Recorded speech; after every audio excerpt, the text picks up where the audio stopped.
Galatians chapter 6, verse 9. Meron po tayong mga guest po na hindi po natin nababahagi na ng ating mga Bibles. No? Kung nakita niyo na, say amen please. Ang sabi po rito sa Galatians chapter 6, verse 9, and let us not be weary in well-doing. For in due season we shall reap if we faint not. Tayo po ay saglit po na yumuko at pumikit. Panginoon Ama, nagsusumamo po kami sa hapon pong ito, Panginoon. Ang mensahe pong ito ay hindi po namin alam kung bakit amin pong pag-aaralan ngayon, ngunit batid ko po, Panginoon, ito po ang kagustuhan niyo po sa amin. Panginoon, ang aba po niyang lingkod, gamitin niyo po sa hapon pong ito, Ama. Wala po kami ibang hiling, nawa kundi kayo po ang pumatnubay at kayo po mangusap sa inyo pong mga anak sa hapon pong ito. Lord, kayo po manguna sa amin. Sa pangalan po ni Jesus. Amen at amen. You may now please be seated.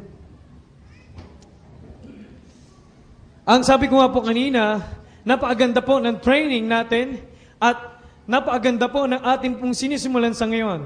There are boys and girls na nagiging involved po doon sa gawain ng Panginoon. Meron pong ginagamit ng Panginoon at meron pong mga gifts na ipinagkalob sa atin ng Panginoon para ipagamit sa Kanya. Amen. Yan po ang katotohanan. But, mababaliwala po yan kung tayo po ay hindi marunong magpatuloy para sa Panginoon. Mababaliwala po yan kung hindi po natin alam kung paano magpatuloy para sa Kanya. Mababaliwala po yan kung hindi natin papapatuloy, ay hindi natin mapapaunlad anuman pong gagawin natin para sa Kanya. And ladies and gentlemen, members of this church, ngayon pong hapong ito, kung anumang bagay na nakikita po natin na biyaya ng Diyos para po sa ating church, ay dahil po sa ating pong pagkakaisa at paggawa para sa Kanya. Nakikita po natin na ang mga tao ay masaya na sumasamba. Kanina, napaarami po natin. Kanina nakita po na meron pala tayong mga lugar na paminsan nilalagpasan lang natin at marami pala doong mga tao na usan naghihintay lang at gusto nilang maarating dito sa church. Nakikita po natin kung paano maraming nagsusuko ng buhay sa Panginoon. Nakikita natin kung paano maraming buhay sa atin ang binabago ng Panginoon. At nakita natin mismo sa ating mga pamilya kung paano ang Diyos ay gumagawa. Amen. So marami po sa atin nakakaranas niyan. Pero ang mga bagay na yan na nangyayari po sa ating iglesia, ang mga bagay po na nangyayari sa ating pambuhay, ay hindi po magtutuloy-tuloy at anumang pong biyaya ng Diyos na nakaabang pa ay mawi-withhold at hindi ibubuhos kung tayo po ay titigil. Amen. Wala pong natapos sa kanyang karera nang siya po ay patigil-tigil. Ngayon pong hapong ito, ang sabi po ng Galatians chapter 6 verse 9, and let us not be weary in well-doing, for in due season we shall reap if we faint not.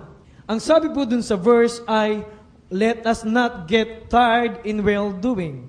Isang araw, meron pong isang minero, grupo ng mga minero, at ang sabi nila, merong ginto dito sa area na to ating hukayin. So kinausap nila, pinalano nila paano nila lalagyan ng butas at paano nila hukayin ito sa loob ng mga ilang buwan. Naghukay sila at naghukay. Pero nadidetect ko dito, merong tumutunog sa aking detector ng ginto. Naghukay sila na naghukay hanggang sa isang lalaki, nagtanong dun sa kanyang amo, Amo, kailan po ba matatapos ang paghukay na ito? Ang sabi ng engineer, malapit na. Malapit na natin makuha ang kayamanan. Naghukay, lumipas ang mga araw, lumipas ang mga buwan, lumipas ang mga taon. Nakakapagod yung araw-araw kang maghukay. Kaya sabi nila, maaari nagkamali tayo. Dapat nakuha na natin ito sa takdang panahon. Ang ginawa po nila, sige, maaring talaga nagkamali lang tayo, ay itigil na muna natin pansamantala. Itinigil, at pagkaraan ng ilang linggo, mayroon pong pumalit na grupo ng mga tagapaghukay, mga minero. At sabi nila sa mga treasure hunter din na ito ay meron niyang ginto dito. kanilang hinukay. Sabi, teka lang, hinukay na to dati, baka wala na rito. Hindi, meron tayong nadidetect.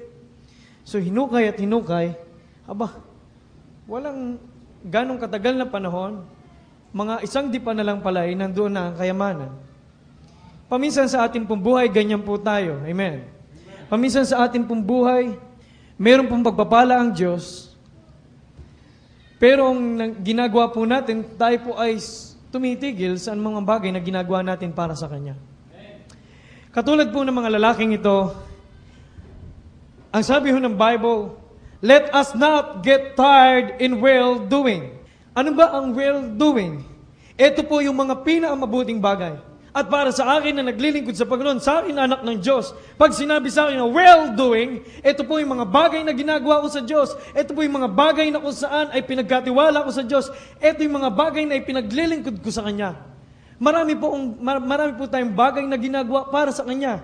Tayo po ay nagso-soul winning. Tayo po ay nagdi-disciple. Tayo po ay umaawit dito para sa Panginoon. Tayo po ay nagkakaroon po ng pagsasama-sama para sa Panginoon. And that is well-doing. Wala na pong pinang maganda at wala na pong masasabing well to do na mga bagay, kundi ang mga bagay na ginagawa po para sa Panginoon. At kung kayo po ay tatanungin ko, sa tingin ko, sa hapong pong ito, kung tayo man po ay naglilingkod kung kanino man, wala na pong pinaang dakila, kundi ang mga bagay na inaalay sa Panginoon. Amen. Wala na hong papalit sa mga bagay na inaalay sa Panginoon na tagapagligtas mo at siyang lumikha sa'yo at siyang merong lalang at merong akda ng lahat ng bagay. Kaya ngayon pong hapong ito, ang alam ko, ang well-doing po ay mga bagay na pinamagandang pwede natin gawin sa Panginoon. Ang sabi nga ho ng 1 Peter chapter 3 verse 17. 1 Peter chapter 3 verse 17. Ang sabi po rito, for it is better if the will of God be so, that you suffer for well-doing than for evil-doing. Meron palang bagay na masama at bagay na mabuti. Pero kung ito po ay for it is better, kung ang gagawin po natin ay yung para sa Panginoon. And then sa 1 Corinthians chapter 10 verse 31, sabi po rito, whether therefore ye eat, or drink, or whatsoever ye do, do all to the glory of God. Ano mang ating gawin, sabi po dito sa 1 Corinthians chapter 10 verse 31, ay gawin natin para sa Panginoon. Kaya kung ang Bible po ay nagre-require na anumang bagay gagawin para sa Panginoon, kung ang Bible po ay nagsasabi ng mga bagay na mabuti ay dapat siyang ialay sa Panginoon, ako'y naniniwala na pag sinabi po ng Galatians chapter 6 verse 9, ito po yung sinasabi na well-doing. At wala na pong papantay sa mga ginagawa natin para sa Panginoon. Kaya sabi nung nag-testimony kanina, nakita ko po sa balikatan na kahit gano'n man kasimple o kahit gano'n man kalaki yung ginagawa, basta ito'y para sa Panginoon, ito ay dakila. Pamisang kala po natin yung paglilinis ng CR, pagwawalis, ay hindi nagawain ng Diyos. Pero alam niyo po ba, maraming tao na nakakita na ang gawain na yan ay dakila para sa Panginoon. Mas gugustuhin ko pang magwalis kung ang aking pong paglilingkod, bagamat napakataas ng tingin, ay hindi ko ginagawa mula sa aking puso. All that we do for God is well-doing. Ano po ang mga bagay na dapat po natin gawin sa Panginoon? That's why sa balikatan, meron po mga training, yan po ay training ng mga bagay na dapat po natin gawin para sa Panginoon. Mga panauhin, maaaring po ngayon pong hapong ito ma-misinterpret nyo, bakit laging Panginoon ang gusto nyong paglingkuran? Bakit Panginoon ka ng Panginoon, Brad? Dahil ang buhay ay hindi mo tunay na ipamumuhay kung wala ang Panginoon. Dahil ang buhay ay talagang hindi mag-aaroon ng saysay at masasabi nating isang basura kung hindi natin ipaglilingkod sa Panginoon. Alam niyo po, ang mga tao ay paminsan nangihinayang sa kinusot na papel na itinatapon sa basura. Katulad kanina, sabi ko ay Brother John, pangit kung yan basurang yan ay hindi natin magagamit. Paminsan nangihinayang tayo sa mga ganung malilit na bagay. Pero alam niyo po ba na paminsan ang ating pong buhay ay katulad ng kinusot na papel at tinapon natin sa basurahan? Paminsan, Brad, bakit ganyan ang pagkakasabi mo? Brad, bakit ganyan? Alam niyo po ba na ang buhay, sabi po sa James chapter 4 verse 14, ay maikli lamang. Hindi mo nga sigurado kung ano mangyayari sa araw ng bukas. At hindi mo alam kung gaano kahaba ang tatagal mo sa mundong ito. Wala pong magsasabi sa atin dito kung anong gagawin ko mamaya o anong mangyayari mamaya sa ating buhay. Tama po ba? Wala pong magsasabi dito ang mangyayari sa kanya sa susunod na buwan. Wala pong magsasabi sa atin dito na anong mangyayari sa susunod na taon. Maaaring may mga manghuhula, pero hindi po tumpak yan. Ang buhay po ay parang aso o parang singaw na lumalabas sa ating kaldero na mamaya makikita mo, mamaya hindi. Parang kailan lang tayong mga batang naglalaro at ang ating mga kalaro, mga maliliit. Pero ngayon tayo po ay meron namang edad. At kung tatanungin ko po kayo sa mga meron pong edad na po rito, sabihin natin kayo po ay lola na o lolo na, parang kailan lang Parang kailan lang mga bata po tayo at ngayon tayo po ay may edad na. Parang ang bilis-bilis ng buhay. Alam niyo po, paminsan hindi po natin maintindihan at hindi po natin malamamalayan na ang ating pong buhay ay ganun lamang po pala talaga kaikli. Ganun lamang po pala talaga kadetalyado. Alam niyo po, meron pong taong namuhay sa Bible, na 969 years na nabuhay. Sino po nga siya? Methuselah. At si Methuselah po ay namuhay ng 969 years. Tayo ngayon, ang sabi ng siyensya at pag-aaral, ay meron na lang 70 years na average para mabuhay. Tayo po ngayon, lalo na po sa aking henerasyon at sa mga susunod pa, ay maaaring mas mababa. Ibig sabihin, maikli nga ang buhay. Kaya nga ho namin pinagpipilitan itong paglilingkod sa Panginoon dahil ito pong sinasabi ng Bible na pinadakila sa lahat. Pangalawa po, hindi lang po maikli ang buhay, kundi may isa ka lang buhay. Amen. Walang tao dito na mamumuhay ng pangalawang buhay sa kanyang kabilang buhay, na magre-reincarnate na gaya ng paniniwala ng iba na mula po sa tao ay magiging lamok, at mula sa lamok ay magiging ibang forma ng hayop sa kanyang pangatlong buhay at sa susunod pa. Ang buhay mo ay isa lang. Kaya kung isa lang ang buhay mo, paminsan, sinasayang pa natin. Parang papel na ginukusot at inilalagay natin sa ating basurahan. Bakit mo sinasayang ang buhay mo?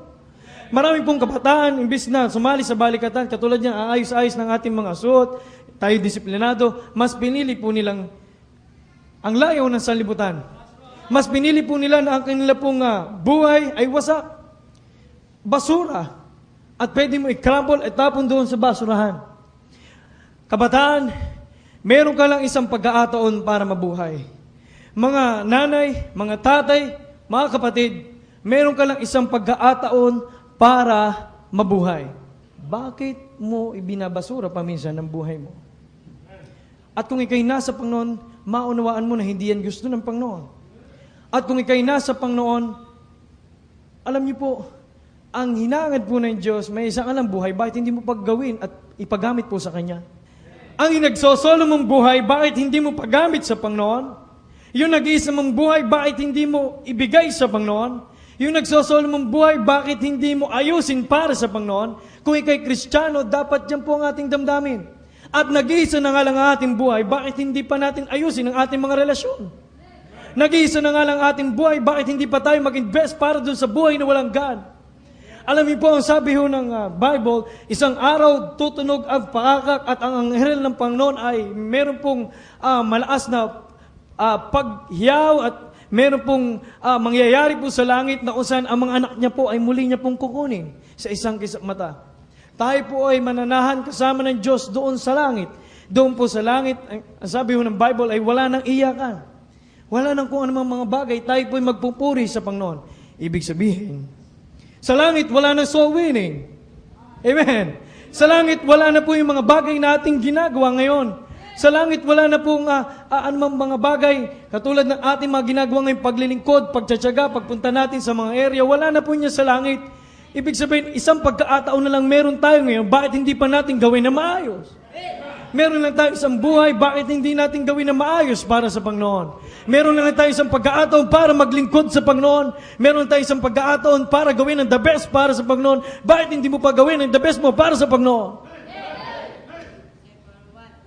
Ang nangyayari po wag na po sana mangyari na sa kaduluhan ng iyong buhay, pag ikay matanda na, sabihin mo, sayang sana ang pagkakataon na apaglingkod sana ako sa Panginoon. Sayang sana ang pagkakataon na kilala ko ang Panginoon, pero hindi ko hinusto ang pagkakilala ko sa Kanya. Meron ka lang isang pagkakataon sa buhay na ito, kapatid. Meron ka lang isang pagkakataon. Meron ka lang isang buhay, bakit hindi mo pa ibigay at ayusin para sa Panginoon? Mas gustuhin mo pa na ang buhay mo ay ikrampol ng mundo. Mas gustuhin mo pa na ang buhay mo ikrampol ng iyong barkada. Mas gusto mo pa na ang iyong buhay ay gusutin ng anumang bisyo.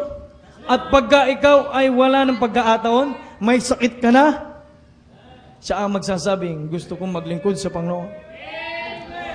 Maraming nagsasabi na ako ay sa Panginoon at ang Diyos ko ay ang Diyos na buhay at ako'y tumanggap sa Kanya bilang tagapagligtas. Pero kung ikaw nga ay sa Diyos, ngunit bakit hindi ka namumuhay na parang may Diyos? Paminsan ng mga tao po yung namumuhay na alam nilang meron Diyos. Pero hindi mo makikita na ang Diyos ay nasa kanila pong buhay. Paminsan, kahit po mga Kristiyano, sinabi nilang meron akong tagapagligtas, ngunit parang hindi mo nakikita sa kanilang buhay na meron silang tagapagligtas.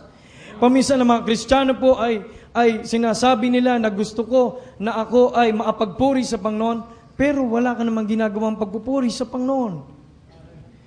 Paminsan sinatawag nga natin siyang Panginoon, pero ano naman ang bagay na sinusunod natin para sa Kanya? Sinasabi natin na Panginoon natin siya, pero anong oras at ganong pagkakataon ang binigay mo para sa Kanya? Paminsan, ginagawa pa nating utusan ang Panginoon. Panginoon, gusto ko nito at gusto ko niyan. Pero, ginawa mo na ba ang gusto ng Diyos sa buhay mo?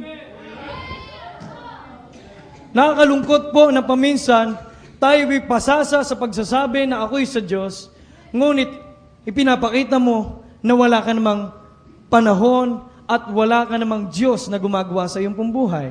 Amen. Ano bang silbi ng pagtawag ng Panginoon? Ano bang silbi ng pagtawag ng Diyos sa Kanya kung wala namang pagiging pagka-Diyos at wala namang pagiging Panginoon ang ating aksyon at ang ating pong mga buhay sa Kanya?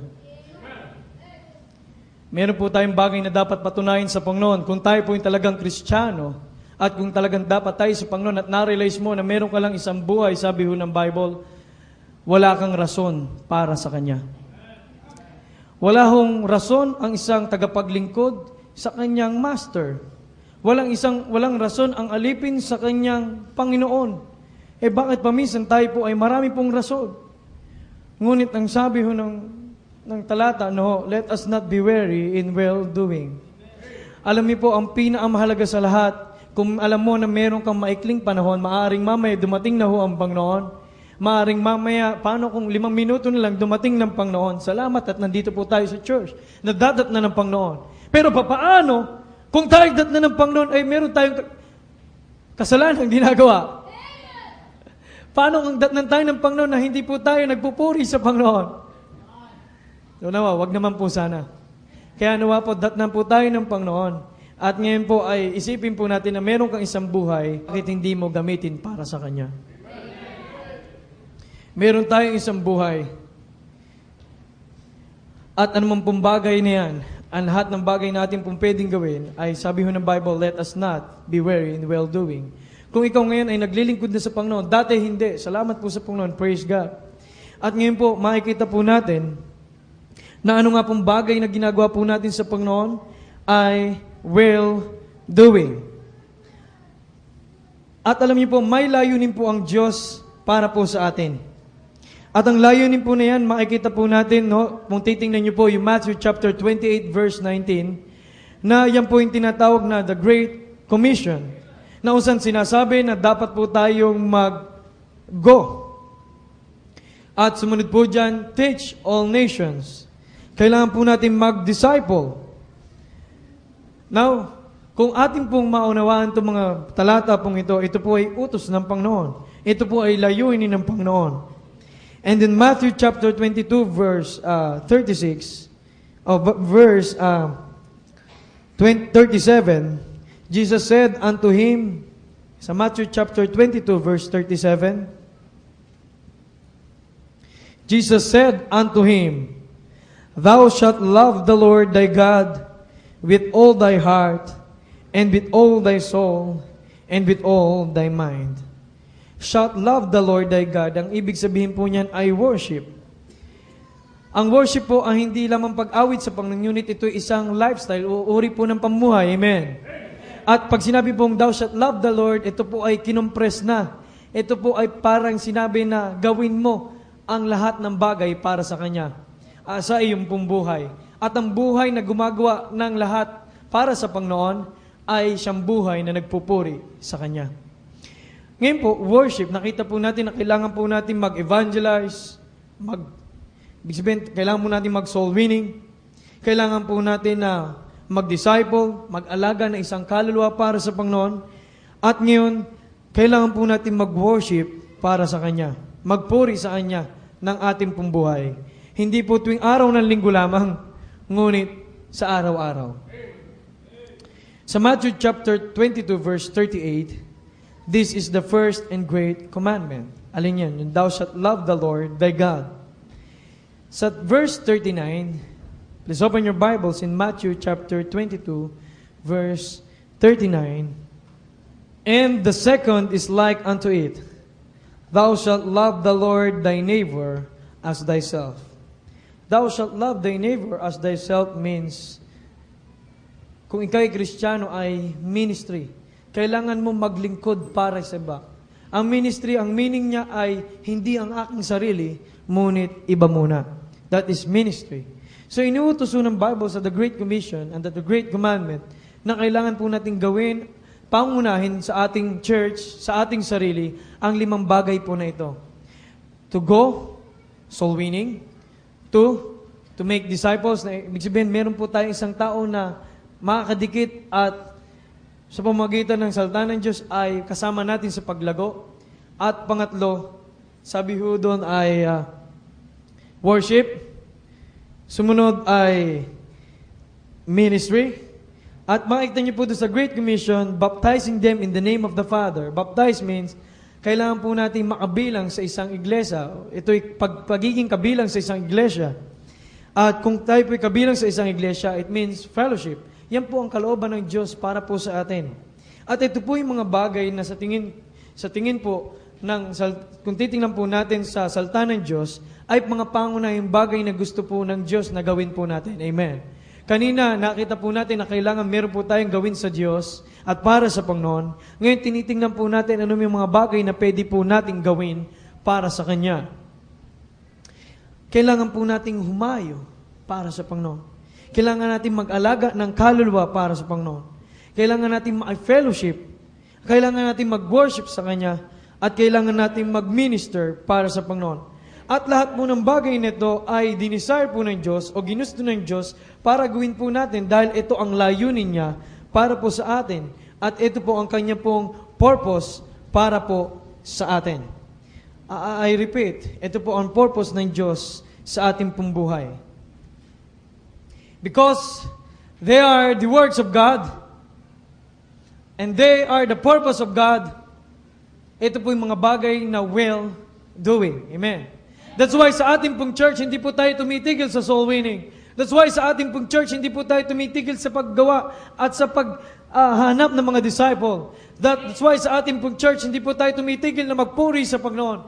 That's why sa ating pong church, hindi po tayo tumitigil na mag-fellowship para sa Panginoon. That's why sa ating pong church, hindi po tayo tumitigil sa ating pong pag-minister para sa ibang mga tao. Amen. Yan po ang dapat po natin gawin at pangunahin natin gawin. Wala na pong iba. Kung meron man ay hindi ko alam. Pero ang sabi ng Bible, ito ang dapat po natin gawin. Kaya mga members, ngayon po mga kapatid, kailangan ito po ang ating gawin dahil ito po ang sabi ng salita ng Diyos at ito ang sinasabi ho ng Bible.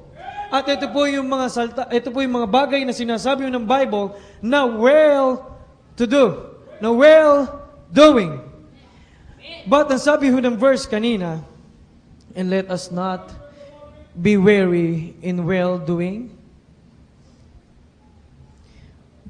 For in due season we shall reap if we faint not. Tingnan po natin yung salita mo ng faint not.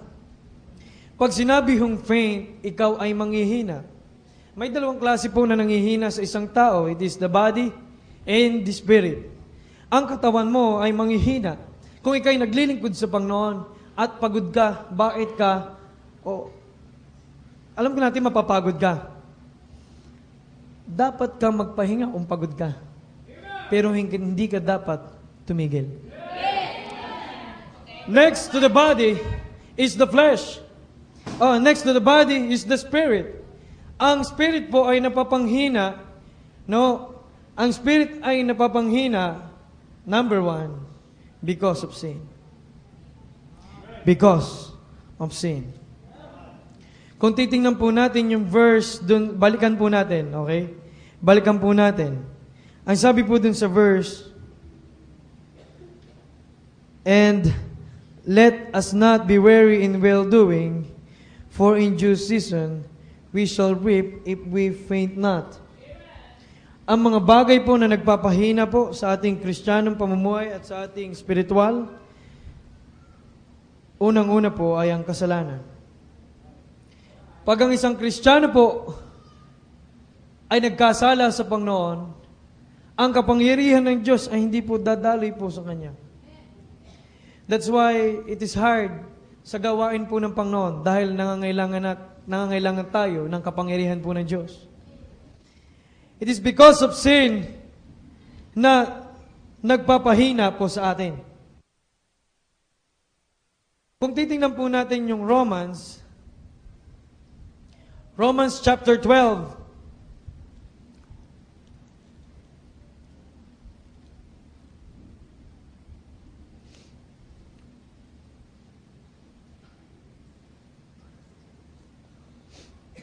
I beseech you, therefore, brethren, sa verse 1, by the mercies of God, that ye present your bodies a living sacrifice, holy, acceptable unto God, which is your reasonable service. So, patungkol po ito sa ating katawan, na kung saan kailangan po natin na ipaglingkod sa Panginoon. Sa Hebrews,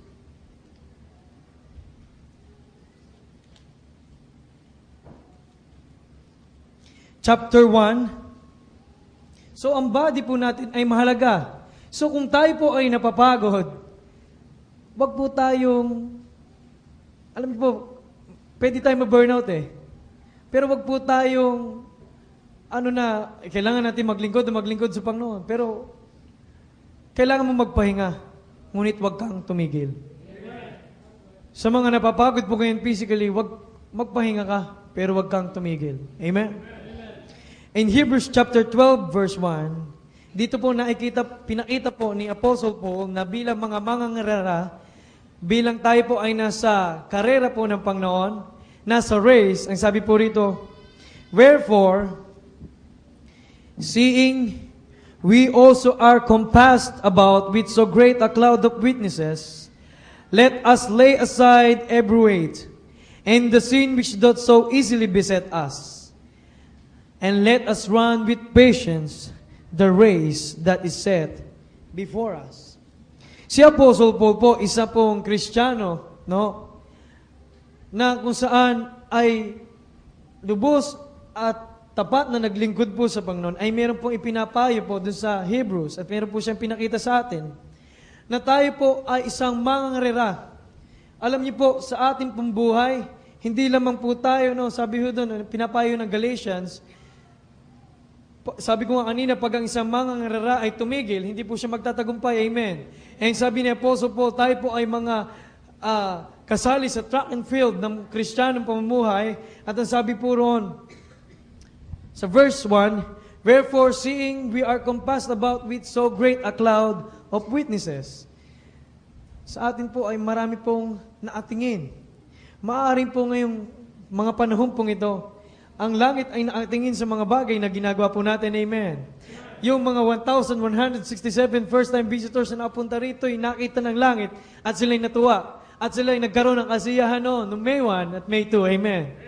At alam niyo po, marami po mga naunang Kristiyano sa atin at maaaring si Apostle Paul ay isa sa mga naatingin sa atin at lalo na ang Panginoon naatingin sa atin. Wow! Itong mga tiga-atapatan Baptist Church ay tumatakbo sa kanilang takbuhin. Amen. alam niyo po, sabi dito, we are also compassed with so great a cloud of witnesses. Kaya, let us lay aside every weight and the sin that so easily beset us. And let us run with patience the race that is set before us. There is a race, meron pong race na sinet po sa bawat Kristiyano nang ikaw ay nakakilala sa Panginoon, yun ay dapat mong takbuhin at dapat maging tapat ka ron sa takbuhin na yon. Amen. At kung ikaw ay mananakbo, kailangan mataas ang resistensya mo. Naalala ko na kinikwento po yung dalawa po na kasama po natin na deaf ay nag-jogging. Yung isa malakas ang resistensya, pabalik-balik. Yung isa talagang lambot na lambot. So, ibig sabihin, kung tayo po ay nalalambot at tayo po ay nangihina, hindi po tayo magpapatuloy dun sa ating takbuhin. Amen. Kung tayo po ay patigil-tigil, wala po tayong matatapos. So, ang sabi ni Apostle Paul, we are running the race. At sabi ho doon, let us lay aside every weight and the sin that so easily beset us. Pag sinabi hong beset, ay yung pagkaataon na ikaw ay parang kinulumpunan ng mga malalaking mama, sinapa ka, at ikay nalaglag, wala kang magawa at ikaw ay binugbog. Ganun eh. Parang ikaw ay walang magawa dahil ikaw ay napagtulungan. Ganun eh. Diba ho? Sa mga kabataan, uso ang rumble, usong-uso. At alam na alam nila dapat yung word na beset. The sin that so easily beset us. Ang kasalanan na nagpapatumba sa atin. So malinaw po kay Apostle Paul na ang kasalanan na akin pong ginagawa at yung ginagawa ay yung po yung nagpapabagsak po sa ating buhay Kristiyano. That's why paminsan tayo tumitigil sa ating takbuhin. That's why hindi natin natutupad yung sinasabi ng Galatians chapter 6 verse 9 na let us not be weary in well-doing. Bakit? Ikaw ay napatumba ng kasalanan. Alam niyo po, kayo po, lahat po tayo nagkakasala. Pero alam niyo po, bilang isang Kristiyano, dapat ang kapangyarihan ng Banal na Espiritu ang pumipigil at tumutulong sa atin sa paggawa ng kasalanan. And the sin that so easily beset us. Alam ni Apostle Paul that we are easy to be beset by sin. Madali tayong mapatumba ng kasalanan, di ba? Naglilingkod po tayo sa Panginoon. Masaya tayong naglilingkod sa Kanya. May ginagawa tayong ministry. Pero once na ikaw ay merong nagawang kasalanan sa Panginoon, anong pakiramdam? Parang malayo ka sa Panginoon. Parang walang power. Paminsan parang walang saysay yung ginagawa mo para sa Kanya. Bakit? May kasalanan kaya hindi na-confess sa Panginoon. The sin that so easily beset us. Ang mga bagay na nagpapatumba sa atin ay ang kasalanan. At ang sabi ho doon, meron pang sinabi doon sa verse, and the sin that so easily beset us, bago yon, let us lay aside every weight. Meron pong mga pabigat. Sino po ang nakakita ng lumaban po sa track and field na meron pong naalagay po sa kanyang paa na weights, sa kanyang tiyan, siya ay naka-necktie, naka-long sleeve, naka-pantalon na mahaba. Brad, saan ka pupunta? Nasa isip mo, sa church siguro papunta to. Ba't saan ka pupunta? Puting-puti ang suot mo, katulad ni Brother Paul. Ganyan ang suot mo. Ba't saan ka pupunta? Lalaban ako ng track and field. Pambihira, lalaban ng track and field dyan. Naka-necktie pa, no? Tapos, hindi lang yun na nakaganyan ka, may mga weights ka. At tumatakbo ka. Sa palagi mo, makatakbo ka ng maayos, ganyan ang suot mo. Sa palagi mo, hindi eh. Kahit gano'n ka paabilis, magiging sagaba lang kasuotan na yan. Siguro magsusuot ka ng mga sapatos na magaan, at siguro, magsasuot ka ng sapatos na kung saan yung sapatos na yan ay suitable sa pagtakbo. Magsusot ka rin ng maaring sando o maaring yung short mo, magaan din, para ikaw ay makatakbo na maayos sa takbuhin.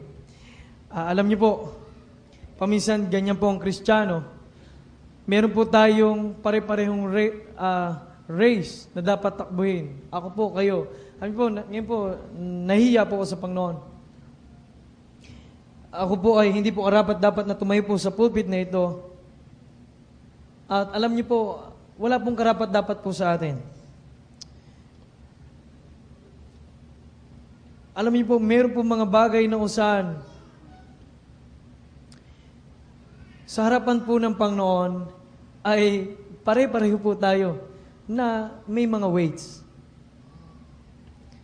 Alam niyo po, pare-pareho po tayo na mayroong mga nagpapabigat sa ating pong buhay. Alam po natin yan. Kung ano man po yan, hindi ko po yan alam. Pero meron kang mga maliliit na kasalanan na hindi man magpatumba sa iyo ay nagiging pabigat. Paminsan tumatakbo po tayo ng race na naka-long sleeves. Meron kang mga weights na nakalagay sa iyo pong buhay. Alam niyo po, kung gusto po natin magpatuloy sa takbuhin at wala pong tigilan, mga balikatan delegates, kung gusto po natin magpatuloy sa paggawa sa Panginoon, mga kapatid, kung gusto po natin magpatuloy para sa Panginoon, alisin mo yung unang weight sa iyong buhay. Pride. Hindi ka makatakbo sa takbuhin na ito, hindi ka magpapatuloy sa race na ito kung ikay may pride. Wala kang inaasahan kundi ang sarili mo, ngunit hindi ang kapangyarihan ng Diyos sa iyong pong buhay. Paano mapapangyari ang kapangyarihan ng Diyos kung ikaw ay puno ng pride? Amen? Puno ka ng kayabangan, puno ka ng pagmamalaki. At kung ikay may pagmamalaki sa palagay ko, hindi ka talaga tutulungan po ng Diyos. Amen? Tama po yan. Yan po ang unang-una sa lahat na dapat po natin tanggalin ngayon. Meron pong mga kabataan, meron pong mga naglilingkod sa Panginoon. Ako po, kayo paminsan, nakakatake rin po tayo ng pride eh. Paminsan kasi sinimula pa lang po natin sa gawain ng Panginoon, may naka-accomplish tayo na bagay, and because of pride, hindi na po tayo nakapagpatuloy. Na-sidetrack na agad tayo at ikaw ay natalapid na agad sa iyong takbuhin. Sumunod, weight number 2 is the fame. Paminsan, ang mga magagawa po ng Diyos ay nasisilaw sa karangyaan. Fame. At sa atin po, bagamat tayo po ay sa mga kabataan, wala pa tayong masyadong sabihin nating fame. Pero yung mapuri ka ng ibang tao, paminsan niya nang gusto nating makuha eh. Mga kapatid, kung tayo po ay naglilingkod na para mapuri po tayo ng ibang tao, that is a wrong motive. Kung tayo po ay naglilingkod na para mapuri ng iba, hindi ho maganda. Yan po ay pabigat sa atin. Matatalapid ka na naman. Pero tayo po'y naglilingkod dahil mahal po natin ang Panginoon. Amen. Amen. Sumunod. Weight number 3, the love of money. Marami pong naglilingkod sa Panginoon, nagsuko ng buhay sa Panginoon, ngunit ang nakikita nila ay wala namang pera sa gawain ng Panginoon. Marami pong naglilingkod sa Panginoon, ngunit nakikita nila nakapos. Pero, alam niyo po, ang pera hindi ho masama. Pero ang sabi ho ng Bible na yung pag-ibig sa salapi ay siyang ugat ng lahat ng kasamaan, o the root of all evil. Kaya kung tayo po'y naglilingkod sa inyo, sa Diyos, dapat alisin po natin ang pagmamahal sa pera. There are men and women na ginagamit ho ng Panginoon na kung saan talaga sila'y masigasig na preacher, masigasig po sila na teacher, pero na-sidetrack po sila ng pera dahil maaring kailangan talaga nila. Pero naghangad sila hanggang sa isang pagkataon hindi na nila makontrol sa kanilang sarili at sila ay nilamon na ng pagmamahal dun sa pera. Hanggang sa iniwan na nila ang gawain ng Diyos. Hanggang sa ang perang yan ang sumilaw sa kanila. Hanggang sa ang pera ang naging priority na ng kanilang pong buhay. At kung yun ang priority ng ating pong buhay, sabi yun, money is the root of all evil. Or the money is the root of evil. Ngayon po, hindi naman po the love of money ang weight number 3. Marami yung tumitigil sa gawain ng Panginoon. Ang nakakalungkot pa kung sino pa yung mga talagang ginagamit mightily ng Panginoon ay dahil po sa pera, sila po ay napapatumba. So weight number 3. Weight number 4 is lust. Alam niyo po, maraming kabataan ngayon ang naglilingkod sa Panginoon. Na masigasig naglilingkod sa Panginoon at merong mainit na paggawa sa Kanya. Pero dahil po sa salitang ito ay natatalapid sa paggawa sa Panginoon. Maraming mga kabataan ang akala ay pag-ibig. Ang akala ay pag-ibig na nasumpungan, kaya siya nagsulat ng I love you o nag-text ng I love you. Ngunit, ang dapat pala niyang naisulat ay I lost you. Alam niyo po, hindi ho masama yung, sabi nga ng ating pastor, hindi masama yan eh, basta't nasa tamang panahon. At marami hong kabataan ngayon, batang-bata pa lang, ay yan na po ang iniintindi. At marami hong mga kabataan ngayon, imbis na mag-focus sa gawain ng Panginoon, akala mo kung bakit nasa balikatan, akala mo kung gustong-gustong sumama sa balikatan para matrain, ma-revive, ay iba pala ang hinahanap. Hindi pala revival, kundi ka-textmate. Marami nagpupunta roon. Totoo po ito. Testimony na, nag-testimony sila. Alam niyo po, noong una po ako nagpunta rito, iba talagang ano ko eh.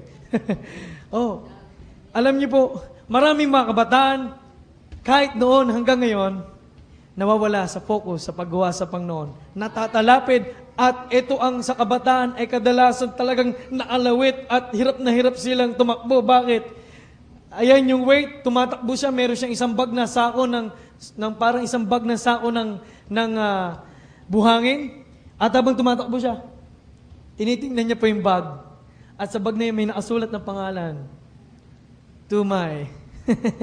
Okay. Alam niyo po, last. Karamihan mga kabataan, hindi naman po tayo tumitingin, personally, ano po, kahit po kadalasan sa atin, mga kabataan, honestly, paminsan hindi naman tayo tumitingin dahil kung sino yung taong yun eh. Dahil maganda yung tao ngayon. Dahil gwapo yung tao ngayon. Kaya nga ang ibig sabihin, dapat talaga, I last you, hindi I love you. Pero alam niyo po, pag tayo nanalangin, sa kalooban ng Panginoon at sa tamang panahon, ibibigay niya ang karapat-dapat sa atin. Amen. Kaya mga kabataan, ngayon po, mag-focus po muna tayo doon sa sinisimulan po natin ngayon. Huwag nating hayaan na matalapid tayo dahil tayo ay meron pong mga naatali dito sa ating belt at hila-hila natin itong mga bagay nito, pride, love of money, lust. Amen? At kahit sino po sa atin, kitang-kita naman po natin kung paano impluensya ng TV po sa atin. Amen? Ng mga babasahin, ng mga ating pinapanood, ng ating pinagsasurfan sa internet. Amen. Yan ang nag-impluensya sa atin. Meron dati noon, cartoons, pinapanood nung mga kapatid ko na babae. Sabi ko, okay ito yung cartoons na yun. No? Maya, nagulat ako. Yung cartoons ay naghalikan. Sabi ko, ano ba yan? Cartoons ba yan? Ibig sabihin, ngayon po, ang impluensya sa ating mga kabataan ay kakaiba na. Makikita nyo mga pinag-uusapan sa TV, hindi nyo naman makokontrol yan eh. Kala nyo cartoons lang yan, pero iba ang mga panoorin po ngayon. Kaya ang mga kabataan, believe it or not, bata pa lang po ngayon, ay alam na paano yung sinasabing last o pita ng laman. Kaya ito po ang isa sa mga bags. Ito po yung isa sa mga bags of sand o mga weight na humihila sa atin para tayo madapa. Alam niyo po, maraming mga kabataan ang nasa sidetrack sa mundo, gawa po ng mga bagay po na yan. You can imagine kung anong pwede pong gawin yan po sa atin.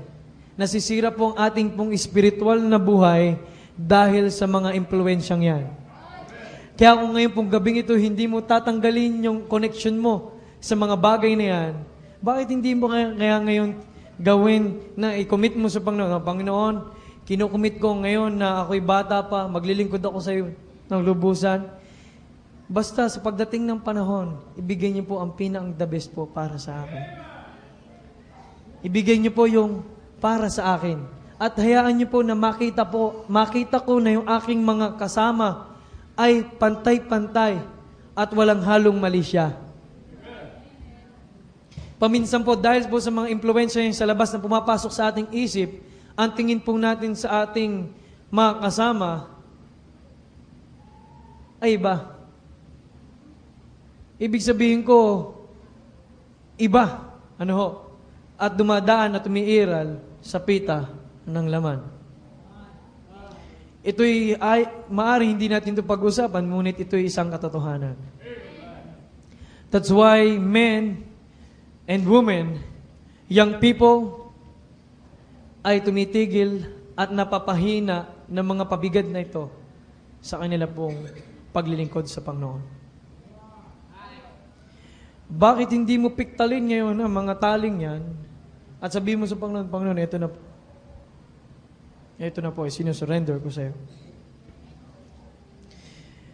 Hindi po tayo makatakbo kung dami natin talagang hinihila. And sabi ng Galatians chapter 6 verse 9, let us not be weary in well-doing. Sa mga ginagawa natin para sa Panginoon. For in due season we shall reap if we faint not. Kung hindi tayo mapapanghina, paano ka magiging matagumpay sa spiritual life mo kung ikaw ay laging napapanghina at lagi kang nagiging talunan? Ako po, kayo. Huwag niyo po ma-misinterpret. Pero ako po at kayo'y pare-pareho. At sa biyaya ho ng Panginoon, yan po ang pinapakita ng salita ng Diyos sa atin. Lahat po tayo ay guilty sa mga bagay na nakakabit na weights sa ating pong buhay. Pero tingnan niyo po yung sumunod dun sa verse. For in due season, sa takdang panahon, ikaw ay aani kung ikaw ay hindi manghihina. Ibig sabihin po, meron po tayong bagay na matatanggap sa Panginoon, mga blessings, kung hindi po tayo titigil sa ating takbuhin sa buhay po na ito. Amen? Young people, kung ngayon pa lang sa batang edad natin na ito, ay hindi po tayo titigil sa sinisimulan po natin, isang araw, ay pagpapalain po tayo ng Panginoon. Alam niyo po, meron po akong mga kasabayan na young people. Maaring hindi po rito, maaring yung mga naging kaklase ko nung high school, na sila po ay nakakilala sa Panginoon. Pero ngayon ay, huwag niyo pong ma-misinterpret na pinagmamalaki ko ang aking sarili, pero malayo po kami ngayon sa ginagawa namin. Ako po ngayon, naglilingkod sa Panginoon. Siya ngayon, pariwara ang kanya pong buhay, may asawa na. Maagang napag-asawa. He was my best friend in high school. At siya po isang mananampalataya. Ngunit siya po ay tumigil eh.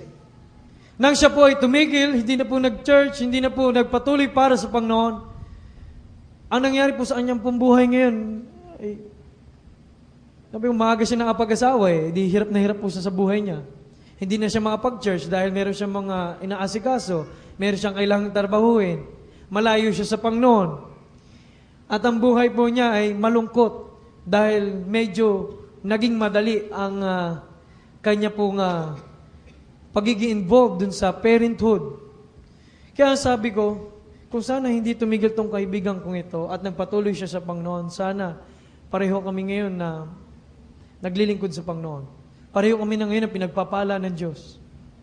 Kaya sana po sa mga young people,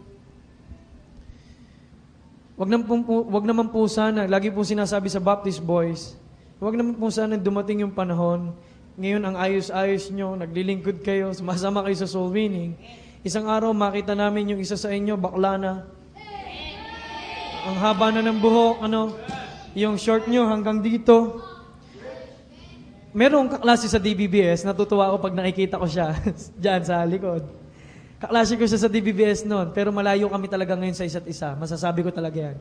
Long hair siya, short haired ako. Maikli short niya, nakapantalon ako. Malaki hita niya, at parang kamote. Okay lang ako. No, bading. No, lagi pang naka-short. Sabi ko, pag nakikita ko, pambihira, nakakatakot kang lapitan, parang daig mo pa ang wrestler, Daig mo pa si Pacquiao parang masil-masil yung kanto niya. Talagang matitigas pero kung kumilos ganun no? Sana po wag pong dumating yung time na sa mga Baptist boys ang ayos-ayos nyo ngayon, sa mga worker, naglilingkod tayo sa Panginoon, pa-amen, amen pa tayo. Samantalang dumating yung panahon na hindi amen na isinisigaw natin. Pare, tagay pa. Pag po sana dumating yung panahon, ang ayos-ayos ng buhok mo ngayon, ang linis-linis, pumupo ka, ganyan pa, tayo, ganyan ka. Dumating yung panahon na adi ka na. Long hair, namamaga ang mata, at malayo sa Panginoon. Sana wag po dumating yung time na yan, kaya wag po tayong tumigil para sa Kanya. For in due season we shall reap if we faint not. Sa takdang panahon tayo po'y mag-aani kung tayo po ay hindi panghihinaan. Alam niyo po, mga young people, ngayon pa lang, darating yung time na ma-appreciate nyo na kayo'y may in-invest na ngayon para sa Panginoon. Amen, young people? Amen. At sa atin po, mga kapatid, di ba ho pag sinabing reap, ibig sabihin po meron tayong aanihin. Ibig sabihin, pwede natin itong iduksong sa harvest. Sa ating pong church, kung tayo po hindi titigil at hindi mapapanghinaan, lahat po tayo magpapalakas para sa Panginoon. Paminsan kasi, ang alam lang nating pampalakas ay yung mga weights, physical, na kailangan po natin mag-exercise. Pero why not? I-try mo rin spiritual. At kailangan mag-focus muna tayo sa more on sa spiritual na pagpapalakas sa Panginoon. Amen. At kung tayong pareho-parehong malakas sa Panginoon at pare-pareho po tayo ng Espiritu para sa Panginoon at lahat po ng members ng Katapatan Baptist Church ay sabay-sabay na nagso-soul winning, sabay-sabay na nag-aalaga ng mga kaluluwa sa Panginoon, sabay-sabay po na nagpupuri sa Kanya, sabay-sabay po na nagfe-fellowship sa Kanya, at sabay-sabay po na meron po tayong ginagawang ministry. Ang sabi ho ng Bible, we shall reap if we faint not. Amen. We shall reap if we faint not. Kung hindi po tayo titigil sa ngayon at magpapatuloy tayo sa mga panahong pang darating, hindi ko alam at hindi natin alam kung ano ang inihanda ng Diyos na pagpapala po sa ating church. Maaaring ang pagpapalang yan ay wala na tayo sa lugar na to dahil tayo nagpatuloy sa Kanya. Maraming kaluluwa ang maliligtas, maraming tao makakilala sa Panginoon, at maaaring hindi na po tayo dito. We shall reap if we faint not. At sa iyong personal po na buhay, kung ikay magpapatuloy po sa pag-exercise spiritually, you shall reap if you faint not. Magkaaroon ka ng pagtatag at pagiging mature sa Panginoon. At magiging maayos ang buhay mo sa Kanya. At sabi nga na ating pastor po kanina, at magkaaroon ka ng abundant life. Amen? Sa gabi pong ito,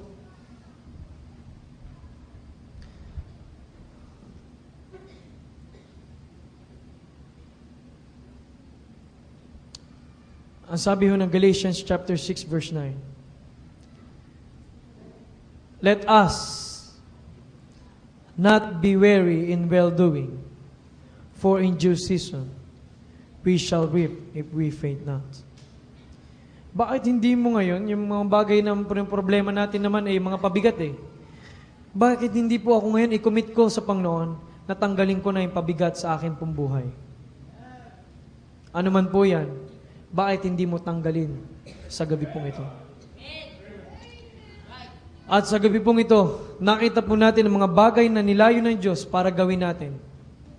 At meron ka lang isang buhay. Sabi nga lagi sa pulpito pong ito, at palasak na sinasabi po sa pulpitong ito, kung ikaw ay may isang buhay, kailan mo yan papagamit sa Panginoon? Saan mo yan papagamit sa Panginoon? Kanino mo yan ipapagamit?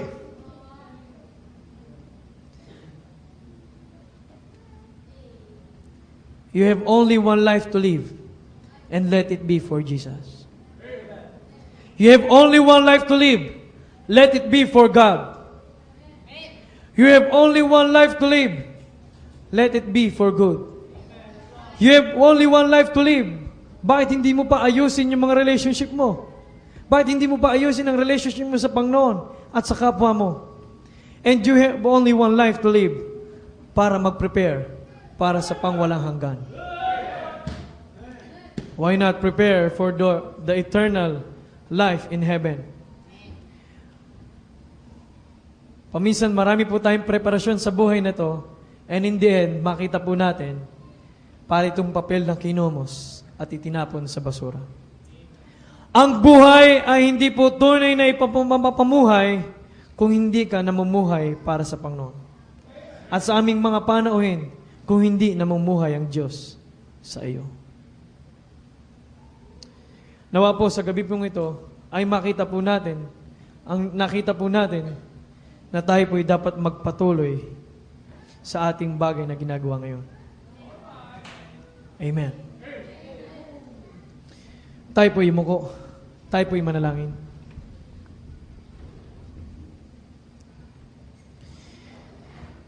Dakilang Diyos, salamat po sa gabing ito. Hindi po namin alam kung paano po itong mensaheng ito ay... Hindi ko po alam, Panginoon, kung paano itong mensaheng ito, Panginoon, ay narinig ng iyong mga anak. Pero nawa po, ay malinaw po sa amin na meron po kayong layunin at malinaw po sa amin na dapat hindi po aming tumigil upang ito po'y maging pagpapala at upang kami po'y magkaroon po ng abundant life. At ngayon, naunawaan po namin na meron po kayong layon sa aming pong buhay na gawin para sa inyo. Kaya ngayon, ikinukumit po namin na ipapagamit po namin ang nag-iisang buhay na ito para sa iyo. Maikli lang aming pong buhay.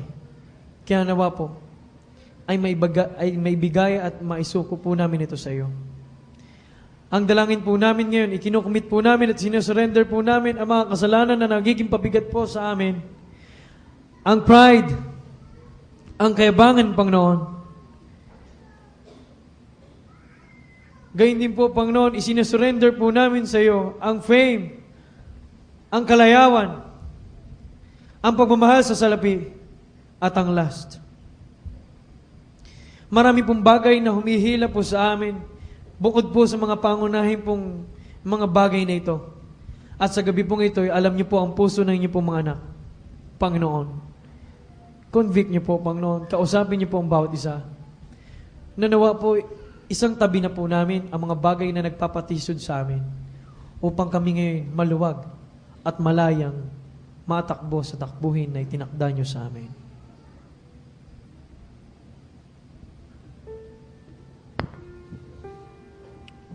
Papatuloy po tayo sa ating panalangin.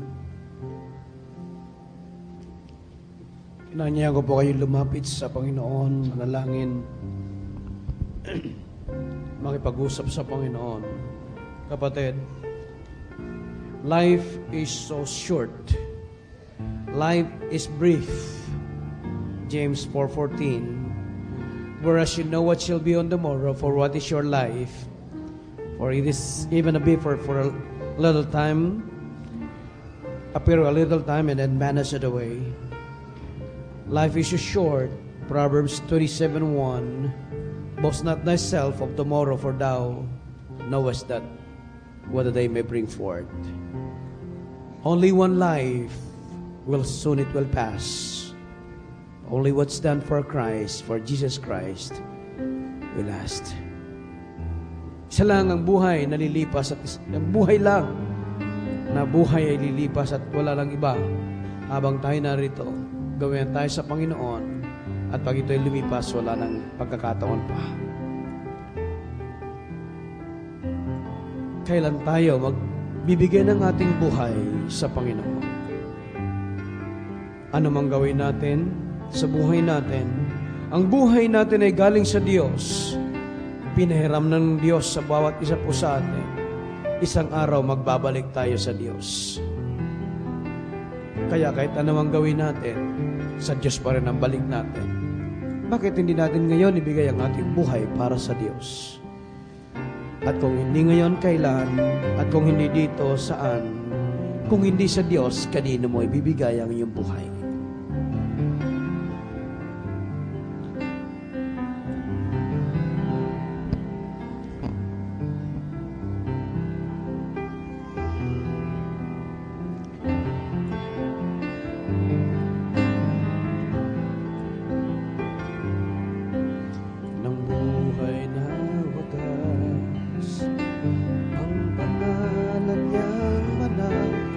Kailan itatanyag kung wala ng pagkakataon at huli na ang lahat? At kung ang araw mo lumipas na, makuha mo pa kaya siya ay paglingkuran? Kailan pa kaya maglilingkod sa Diyos. Kung hindi ngayon, kailan pa? Dakilang Diyos na makapangyarihan sa lahat, Panginoon. Maraming salamat, Panginoon, sa inyo pong mga anak narito sa inyong harapan. Tiklop luhod, Panginoon, na nagpapakumaba at lumalapit sa tron ng iyong biyaya. Humihiling, Panginoon, ng iyong patnubay. Kaya, Panginoon, sa oras pong ito, dinggin niyo nawa, Panginoon, ang kalang karaingan sa iyong harapan. Panginoon, ipatong, Panginoon, ang iyong mapagpahalang kamay sa bawat isang narito. Mangusap kayo. Pagpalain niyo po ang bawat isa. Tulungan niyo po ang bawat isa. Sapagkat ang lahat po ito ay aming dalangin sa ngalan ng aming Panginoong Yesus. Amen.